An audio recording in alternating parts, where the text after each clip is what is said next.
Hello, hello, hello. Welcome back to Colorless Oranges, where I share my experiences to help better yours. I'm your host, Sydney Hyatt, Cinderella, Sydney that girl. And today we are talking resilience. Before we get into that, I want everyone to say happy birthday to my grandma because today's her birthday. So happy birthday, grandma. Her heavenly birthday. I remember the day she was born. I'm kidding. I had this idea of resilience because I saw something that said when you get upset at people because supposedly they don't know where you are, where you came from, it kind of defeats the purpose. I kind of see the beauty in not being able to see my scars, see where I've been through, see the things where I come from, see those scars that make me who I am.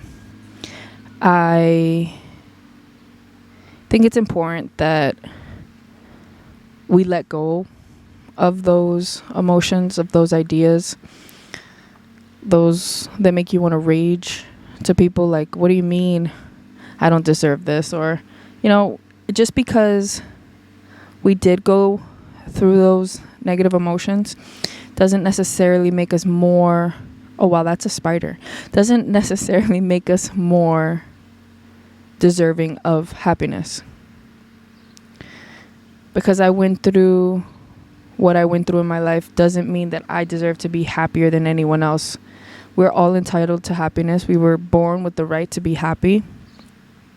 And if it took some time to get you to be happy, it makes it all the more sweeter, I feel like it makes it a little bit more long lasting. I was thinking about this yesterday, and as I was thinking about it, I was like, I have it's such a force of habit for me to call people in my life the best whatever ever, right? So I'll say normally like, oh, my mom, the best mother in the world, or my brother, the best brother in the world, my sister, the best sister in the world. And I was going to say that about my grandma. And while I was thinking about it, I was like trying to figure out exactly what makes these people the best in the world, It's like when somebody's in my car and I'm playing my songs and I'm like, oh, this is my favorite song. This is my favorite song ever. Obviously, it's in your phone, so it's your favorite, right? Like we shouldn't keep things around that aren't our favorite. We shouldn't keep things that remind us of things that we don't want it to. I personally, all the pieces I have in my closet right now are things that I love and I enjoy. My favorite things to wear. Like, yes, this should be that way. It came to my mind because I'm always telling people, oh, like this is my favorite song, but obviously it's gonna be your favorite song. You downloaded it on your phone, And if you don't like it, you should delete it. If you don't wear that shirt, you should throw it out, give it away, donate it, and move on and let it be. Stop taking half things. But anyways, back to the grandma thing. I felt off saying the world's best grandmother, not because she was mean to me, because I don't have any of those kind of memories. I know we idolize people who've passed away and stuff and try to give them the benefit of the doubt, like, but I feel that I have come to terms and I know my grandmother, and I think that she would appreciate it too. I don't think that she would be feeling a way of me not calling her the best grandmother in the world, not because she wasn't good, but if I could have had it a different way, I would have had her in my life a little bit more consistently. I would have liked to see her more, know more about her, have more experiences with her. I don't like to feel like a fraud. I feel like the biggest thing that I have to my name is my word. And I don't want to ever say anything that isn't correct or isn't something that I fully believe. And I might change because I evolve very consistently. Even in expressing myself, I usually get myself, I'll start somewhere saying something and then I'll finish by saying something else because I start understanding things the more I talk about it. So at this very moment, I wanted to take the time out for someone who I thought was very resilient, who was very intelligent, who was very kind. Being intelligent means wit to me, means understanding things.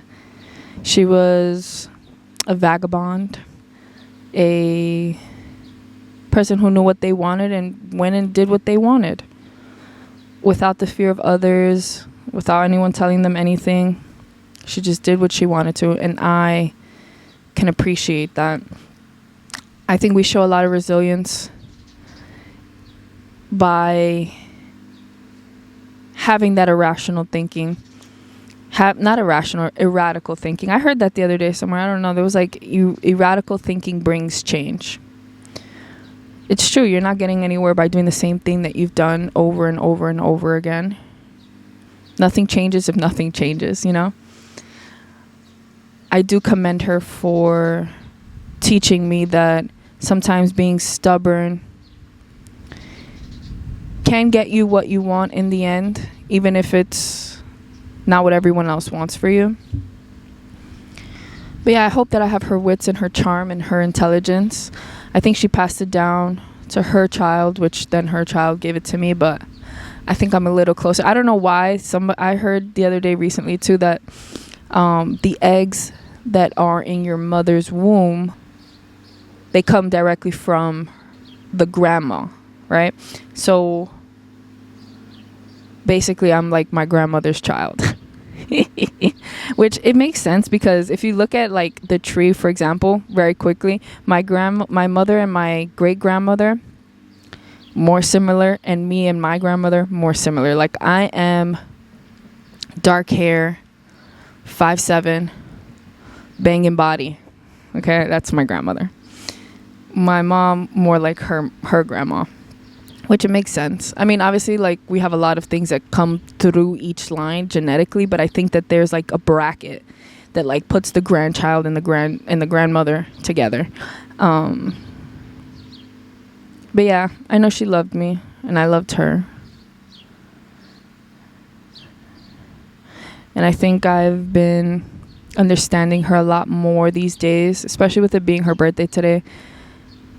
I just feel like I get what resilience is. Actually, let me give you the definition as always. Resilience is the process and outcome of successfully adapting to difficult or challenging life experiences, especially through mental, emotional, and behavioral flexibility and adjustment to external and internal demands. That's beautiful. Yes. I think I'm a very resilient person. I am extremely adaptable. That's why I think I've chosen the field that I've chosen as of late to work in, because in high pressure environments, in moments where I'm supposed to fold, I don't necessarily always worry about the wrong things, you know? Like, I kind of see things in a different way. In a successful manner. Okay, so resilience is the process and outcome of successfully adapting to difficult and challenging life experiences. I don't necessarily want to be known by the work that I do, you know, like 9 to 5 or something like that, but more so the work and the help that I've had with others. So I think to be successful, it is in that part, because not everything is going to be roses. And I don't know why I use the word roses, because it's not necessarily like the most dandy thing possible, but it is not always going to be a high. It's not always going to be perfect in whatever that means to you. I think for me, I've known that. I've always known that there's an up and there's a down. Sometimes it's kind of hard to know when you're in which one, you know? And then sometimes we idolize the past, like, oh, it was so good then. It really wasn't. I think it's just about making the best of what you have right now, because what can you really change? I think that's the point of it all. I'm coming to an end with one of my classes. It's my ceramics class, and we have been doing all these projects throughout the semester. And on Thursday was really like the last day to put everything in the kiln, like where everything gets fired and like really set, where you can take it home and stuff. And so pretty much all the classes kind of came in on Thursday to do it all. And And that was really like my first time seeing everybody, like from the other class. I had never met anyone there. And I was just seeing everybody's work, seeing how much detail and time and effort everyone had put into it. And it obviously made me reflect on myself, in that I might have put a lot of time in it, but we all have different visions, right? There are some people who care more about the design than they care about the glazes, which are the colors and stuff. I care more for the colors. And it got me thinking even more. Why do I care more about the colors than the design? Shouldn't the design speak to you? And it's not. I think the colors evoke emotion. And I think everything for me is about emotion. It's about how it makes me feel. That's why I don't like those things that are like, oh, your emotions are fleeting, worry about this or that. It's about controlling your emotions, sure, have a grasp on them, not make everything about it. But I think without emotion, we don't have value. I think the emotion is what gives things value. And nihilism is usually, well, not usually, but it's all about a lack of value to the world. And I think that we as humans give things value by the emotions, by the way that things make us feel. We like this restaurant, we like this color, brings value. That if we're giving everyone a good rating at restaurants, we're giving it value. And just we can take it away as well. It's like cancel culture, I think cancel culture is kind of like the same thing about love and hate, To hate someone, you have to love them. And so to cancel someone, you've had to love them. You had to idolize them in some way. And it's like, how could you just, walk away from it? Obviously you can, but I think it's kind of hypocritical. So yeah, I think emotions are very important. I'm always drawn to color more than I am to a design.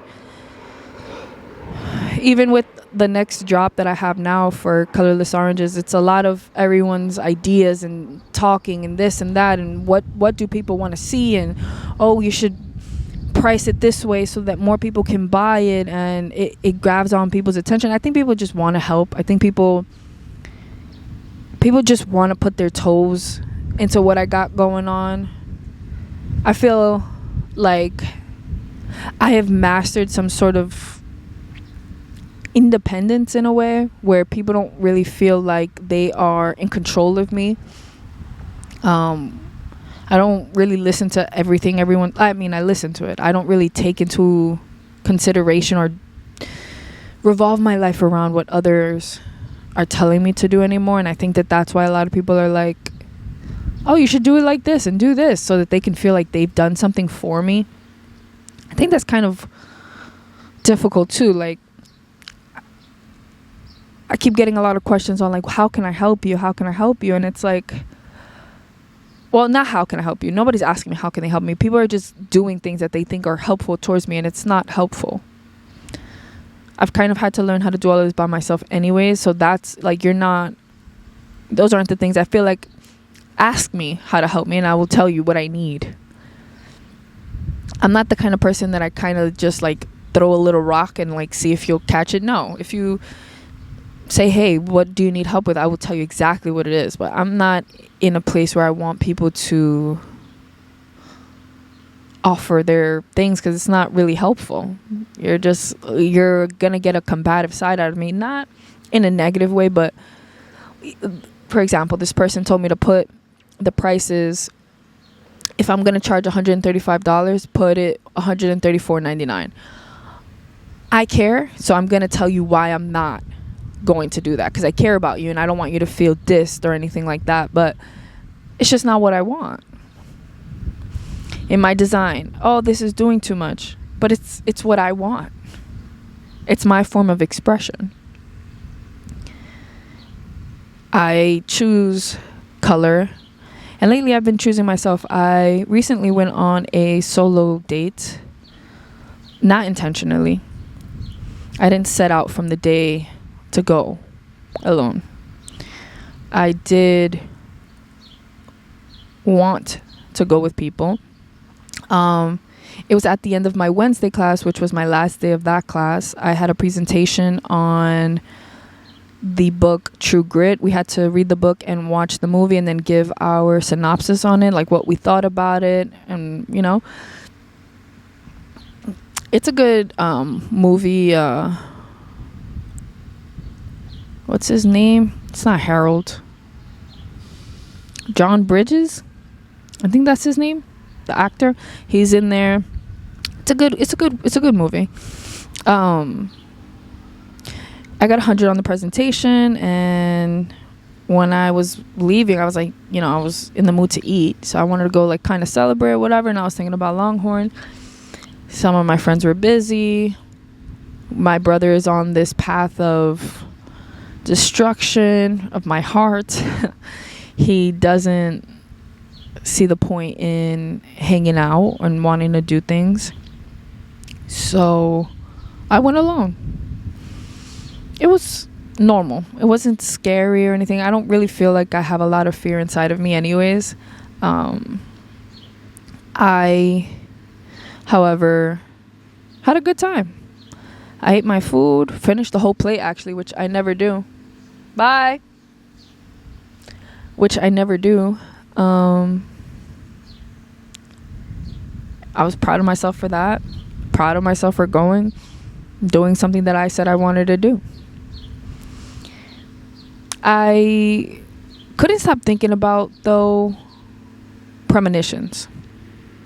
I'll get you the exact definition of a premonition. There's a film actually with what's her name, Sandra Bullock. I think it's when her husband passes away. She's reliving it over and over, like Monday, Tuesday, Wednesday, Thursday, Friday, Saturday, Sunday. It's a great movie. It's one of my favorite movies of hers.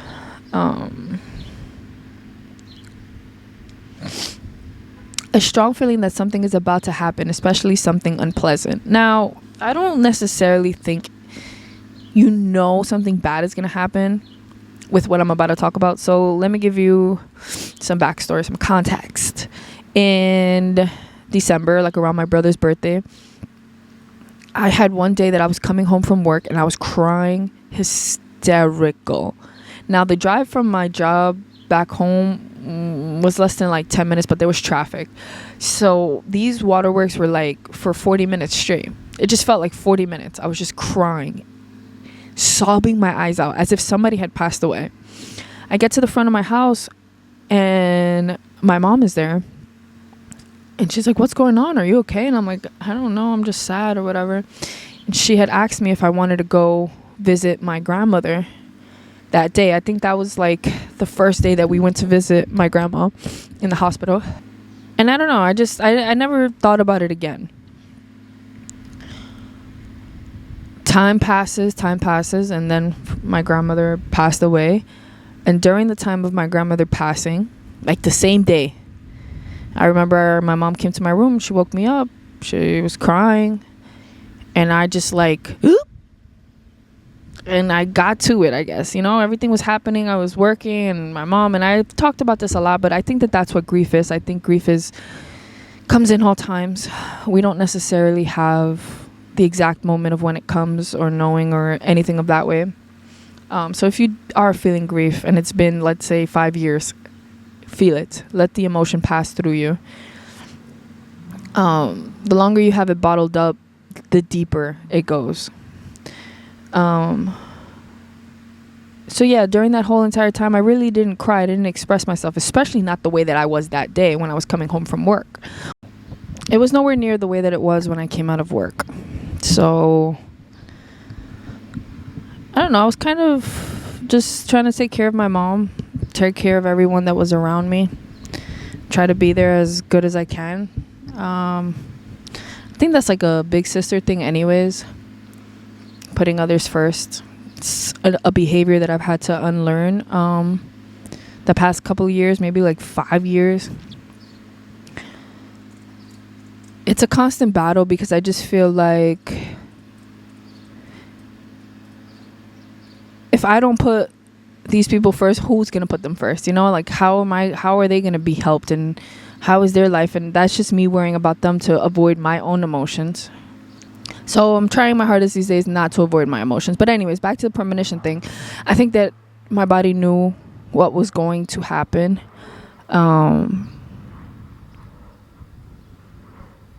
While we were at the hospital, I knew what was going to happen. I had come to terms with it. I was fine. The only time that I started feeling like it was unfair was a couple months ago. Honestly, I don't really know too much timeline things because I'm just not... My mind is still trying to wrap itself around the fact that my birthday is in, 11 days. Yeah, I'm not too sure, but I know I was a little taken back by like, damn, so I'm never going to be able to like ask her if she knows this song or show her great grandkids from me or introduce her to any of my new boyfriends or hang out with her, learn anything about her, get to hear her voice, hear her laugh. You know, that was the first thing that I heard last night. I had came back home from hanging out with some friends and I had put on a song. It's called Where Does the Time Go? Or Who Knows Where the Time Goes by Judy Collins. And one thing that I just thought about was my grandmother's laugh. She had a very unique laugh. I could see her laughing in my head right now, actually. The other day too, I was crying thinking about just hugging her. I've been just observing myself in a friendly kind of way, trying to give myself grace. And in grace, I mean like feeling fake. Right? Everything to me is about authenticity. I want everything to be as authentic as possible. I don't want it to be like, oh, I cared about this person and this person influenced this and this. No. I feel like before, crying didn't feel genuine because it felt like, oh, you're thinking about it, so obviously you're going to cry. Well, duh. How else is anything else going to happen? What sense does that make? Something has to be going on. An emotion, an energy has to be in motion in order to allow that to happen. So clearly, if seeing a picture or hearing a song or watching a movie, whatever, is evoking that emotion in you, it is authentic. Because that's what's happening in the moment. You're thinking about it, it's processing in your brain, and then you're releasing it. So clearly, you're going to cry. I had to... This is how it happened. This is my train of thought. I was sitting in traffic. I was coming out of school, sitting in traffic on the bridge, and the thought of my grandmother came in my head. And I was like, why are you about to cry? Like, I was in my head. This is the person in my head. They're like, why are you about to cry? You're thinking about it. Like, and I was like, wait a minute. Who are you? And why are you telling me, like, wait? I started processing, and I was like, okay, this is what emotions are. We are grasping and understanding the idea that someone is passed, someone close to you. Oh my God. Ew. Ew. Ew. I think it was a red ant.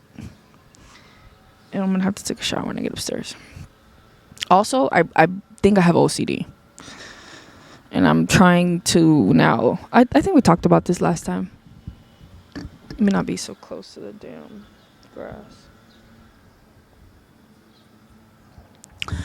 I think the OCD might come from my grandmother, actually.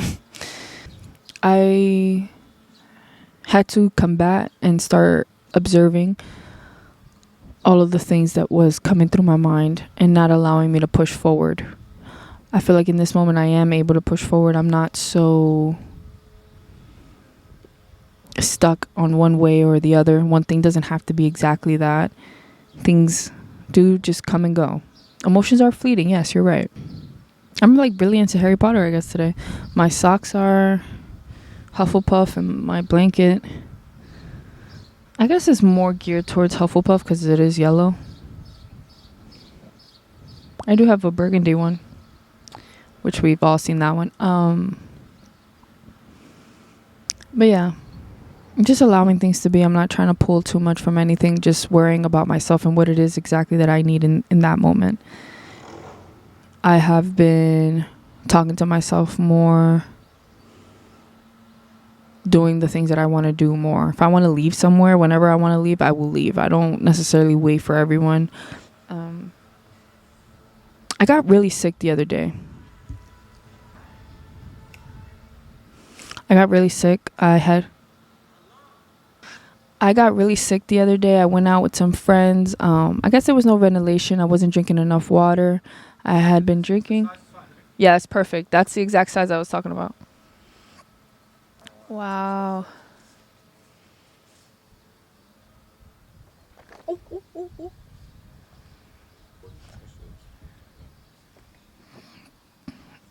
That's my grandma and my mama. I know it looks like me and my brother. That's my literally. That is exactly what my brother looked like when he was a baby. Yeah, that's so nice. Are you gonna go to Marshall's here? I think we just all want to be understood. I think that's why I'm constantly comparing myself to people that are in the world. People that are in the world, people that are in my family. I was always fascinated by siblings who looked alike. My brothers look a lot alike, but it's because they look a lot like my mom. My sister and I couldn't be more night and day. Both of the girlfriends that my older brother has told me that we look alike. I don't see it. Nobody else sees it but them. I don't know. I guess they see him in a more intimate way. My mom says that we all have like a similar look, but I think it's just wanting to feel like you belong. I think for a big part of my life, feeling like an outcast, kind of, well, not feeling outcasted, but being outcasted, just put that in my mind a lot. I think that's why I was on such a high quest to find my dad. And Lord and behold, there is my twin, my doppelganger, because he and I could not look more alike. Literally. I don't even know. I do feel like I belong in this family, though. Even though we can be mean and rude to one another and have those like negative side things and whatnot, I still appreciate them and love them. I think they've accepted me and allowed me to be who I am. Do I wish we can be a little bit more closer sometimes? Sure, but that's just, I do understand who they are as well and accept them for who they are. But I don't know, there's like a feeling of pride being able to compare myself to my grandmother. I feel that we are similar in like the things that I look up to her a lot. I guess I see them in her because I see them in myself. They're in me.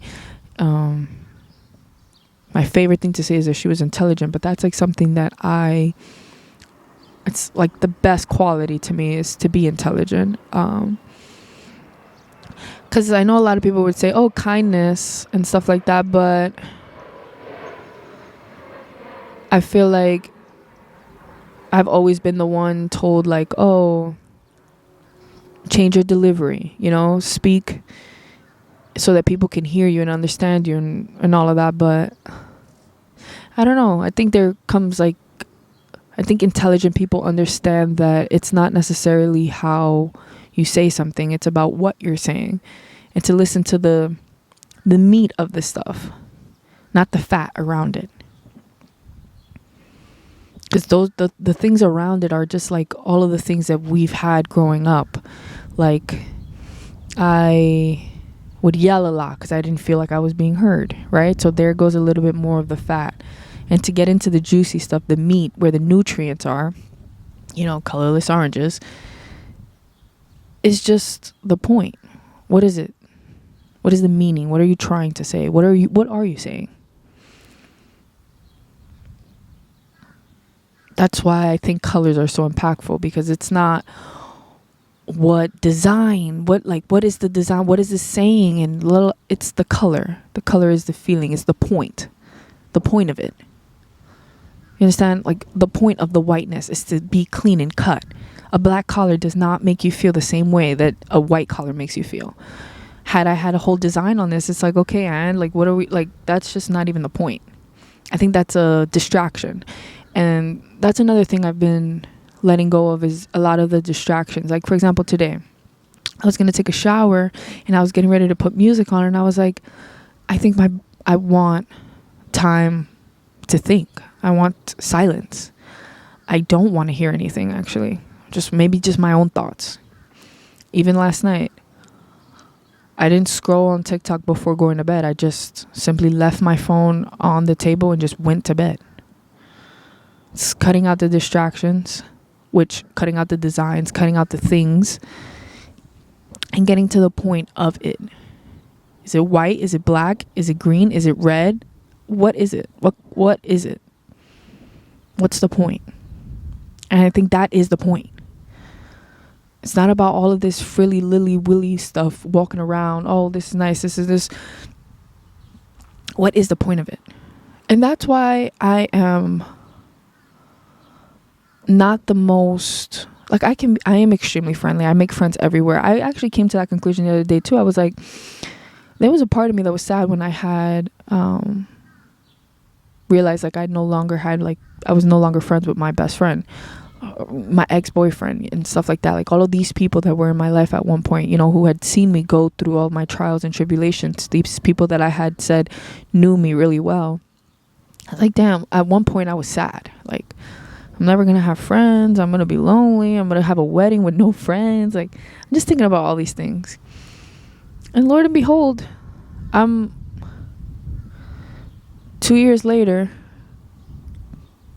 with all the things that I said I wouldn't have. And even better. I wanted a birthday party that felt what this one is starting to feel like it's going to be. It's exactly what I wanted. And it's crazy when you let things go and you are in alignment. I feel like a lot of us don't understand how important it is to be in alignment. I think that for a lot of people, it's like, oh, how can you achieve this? How have you done this? It's all about, I feel like, being in alignment. A lot of these things I feel like were written obviously in the past. So it's like when you're passing the baton, right? From one person to the other, you're on a race and the first one is about to give it to the second one. If they were to move over in the lane, they wouldn't be able to pass it on to that person. So it wouldn't be as a smooth transaction as if they were going from their exact straight lane, you know? I think everything had to happen the way that it is for me to get to where I'm going. And sure, maybe there was a couple of extra side quests and stuff like that because I needed to learn those lessons over and over. But I'm realizing that alignment has been the key thing for my success. It has been going to the school that I wanted to go to understand the people and get to this and come here. I was always trying to I've been always trying to figure out why certain things had to be a certain way. Like, why did I have to not go to school for a long time? You know, like, I could have been done this process. It was never about my intelligence. It was never about any of that. It was like, I need more money. So why? And I can give you 1,000 reasons. And it's all just about in alignment. Everything is just aligning the way that it should be. And I think that one key factor in knowing that you are not in alignment is everything is hard. You don't want to do any of the things that you're doing, and you're not getting the things that you want.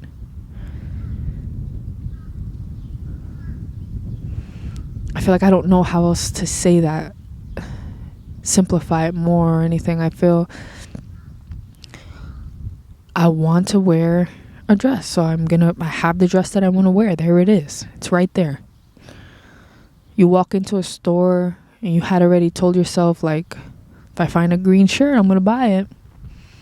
You walk in and the green shirt is right there, or you walk in and the green shirt is not there, and those $50 that you were about to spend on that, you actually needed it for, I don't know, to hang out with your friends or go somewhere or pay a bill or something like that. You know, when you are in alignment, things are easy, much easier than not being in alignment.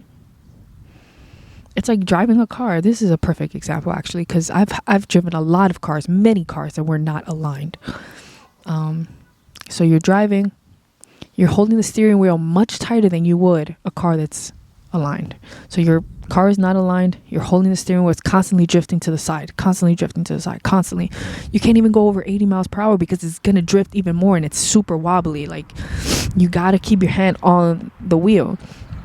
When your car is aligned, baby, you're holding that wheel like this. You can even put that car on self-drive if you wanted to. You can hold down here on the sides. You can hold it with your knee. I'm such a knee driver. I drive a lot with my knee. It's easier. You're not scared if you hit a pothole, you're going to fucking spin out of control. Or when it's raining, you can't even merge to the right or to the left. It's the same thing in your life. When you're not in alignment, you're holding on to everything so tightly. All of your possessions, everything is in this car. Everything that you love and own and think about is in this car. When you're driving, when you're in alignment, it's like, oh, there's 16 handles. I kind of want to go to 16 handles. Let me just put my turning signal on. It's softer. It's just a smoother, softer, easier drive. And I think that you can be this person holding on dearly to everything on this alignment, or you can just let the things come to you. You know, also too, like when you are driving and your car is not aligned, you're so worried about your car not being aligned, you can't see anything. You can't see 16 handles, Sarah, your mom's house, your grandma's house. Like you can't see none of this stuff. You're just worried, like, I gotta make sure that this car is good. I gotta make sure I get to where I'm going good. And that's an everyday thing. And every day you burn out more and more and more and more and more because you're holding on tightly to this car that's not aligned. Now every day you're like stressed, like, oh my God, I don't even want to get in that car, man. Like I gotta do too much and I gotta do this and da da da. When your car is aligned, baby, you're in that car so much. You're like, I live in here pretty much. I love being here. It's my favorite place to be, actually. My music is playing good. I can think about a new song I want to listen to. I can pull in right here. I can drive by here, go to my favorite restaurant, just create. My mind is open and free and susceptible. It's like a sponge. But baby, when it's not aligned, you're like a ringed sponge, dry. It's just been sitting there in the sun, about to crumble. Any little thing, boom, crumble. Catastrophe. Get in alignment, people. I think it's important. I think we should all be worried about if we're in alignment or not. And then once you feel like you are, even if you're not, if you feel like you are, this is a good step. I'm not saying we shouldn't harp on anything too deeply either, because that's when that controlling stuff starts coming out. And I feel like I have to say that because if you are aligned to watching my videos, I feel like you might share certain things similar to me, which I did have a thing of control. Hold on. Yeah. So if you watch me, I feel like we might be similar in the sense of having controlling issues, and I don't want us to create that. If it feels right, it feels right. And if it doesn't, it doesn't. Don't overthink. Keep it pushing. And the sun is back out, baby. I've been wanting to watch Austin Powers for a really long time. I feel like 2 years I've been wanting to watch it. I haven't watched that movie in a long time, and I've been wanting to watch it. And I don't be wanting to pay for things. I am very surprised, though, that I did go on a dinner date alone. I think the biggest part about it was that I wasn't sad. Like, I wasn't crying. I wasn't like, oh, I wish I had friends and I wish I had this. Because I do have all of it. And it's just, it was a healing moment for me. It was a very fulfilling moment. It fueled me. It put me back onto my, like, ideas. If that makes any sense. It's 222. I'm just really happy about it. I'm really thankful for it. I just like the peace and tranquility that I've been feeling lately. I don't know. I feel like it's some symbolic metaphor that my grandma's okay. And she is where she needs to be. I don't know why that Austin McBroom thing just passed through my head when his ex-wife Catherine was telling him she's the reincarnated Virgin Mary. Also, too, I've been hearing a lot of people talk about how the Bible doesn't necessarily have a lot of women in it. Which, like, now that they mention it, is like I remember when I read the Bible that there wasn't that many women in it. And then I also started feeling like a lot of men have the ability to channel better than women. Because I feel like we have emotions and we have this and that, and they're just so like black and white that they're going to give it to you exactly what's coming. It's here, regurgitated, in, out. I feel like they're like machines, you know? We kind of like set the standard, but it's very difficult for us to constantly replicate it. Not every day is the same for us. I feel like obviously with our cycle and stuff, like one day is about this and the next day we have this and we're bleeding on this day and this day we're PMSing and this day we want to rip our hair out and this day, you know, there's a lot of things and a lot of factors. And you know, because the bed wasn't made like this and I didn't actually brush my teeth to the left. I don't know if that's like mental illness also though. But anyways, I think that men are better at replicating and being able to just like, this is what you do and that's it. That's what they do. We want to give like pizzazz and like shimmy, shimmy, shimmy. Oh, but we can make it better this way and improve this way. I think anything I see, I'm like, this can be better like this. And sometimes there isn't. Actually, this is another thing I wanted to talk about. I have seen myself in a different way from before. Like I've realized I've grown up. Why? Because number one, I'm no longer possessive. I was extremely possessive when I was younger growing up, especially with my boyfriends. I say boyfriends like there was so many. Girl, there was 2. And pretty much 1 only in my 20s. I'm not possessive anymore. Great. Love that for myself. Also, I realized when you truly feel good somewhere, you're not trying to change anything of that person.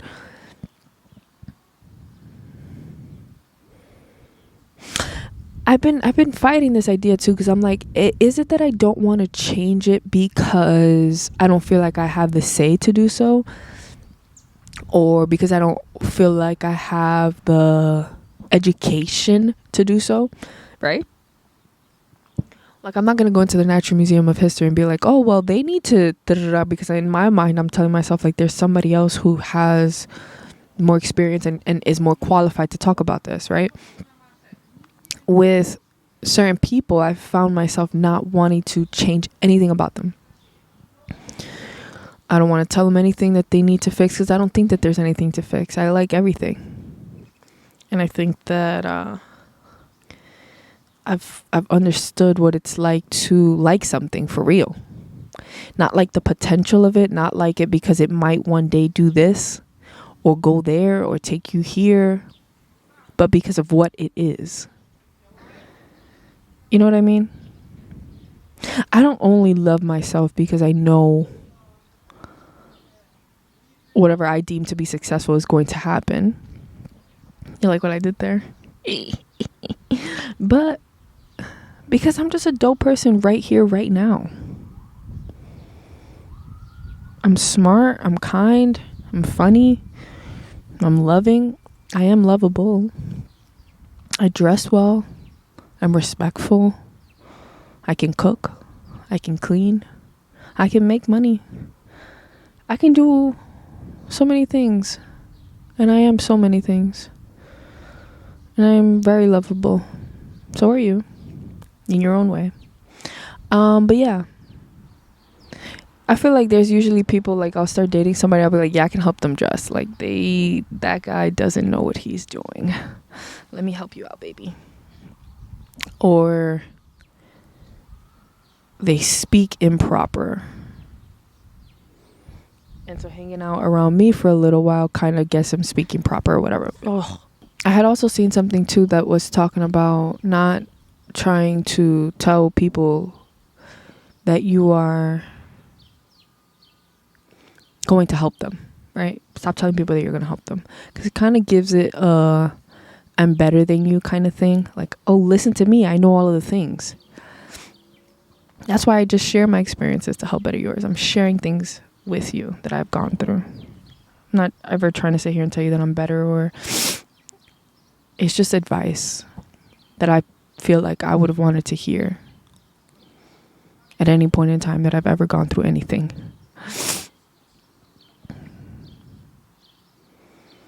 I'm very thankful for my platform. I'm thankful for the 104 of you who have subscribed and tuned in and are listening to me consistently. I'm just very grateful for everything and where we are today and all the things that are happening.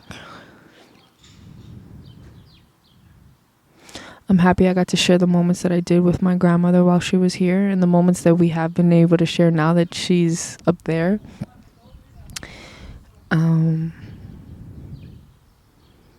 And yeah, I thank you so much for being here. I am thankful for your community, companionship, your ideas, your stories that you guys share with me. I love you all. I'll see you and you in the back soon. Don't forget to like, comment, and subscribe. Chiguala. Also, I'm very happy at being a Hufflepuff. We are humanitarians. We are here for the people. We are not selfish. Hufflepuff is the goated house.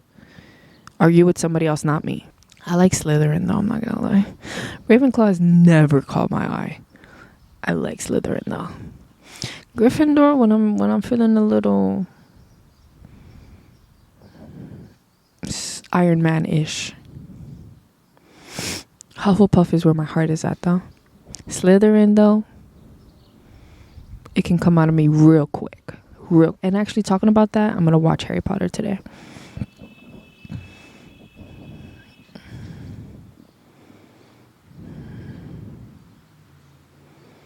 I'm a little hungry too. Okay. I'm off of this 'cause we're all in this together. And if you don't say happy birthday to my grandmother, I'm gonna just consider you a hater. Just letting you know. And she's gonna tell me that you're a hater too. Just letting you know.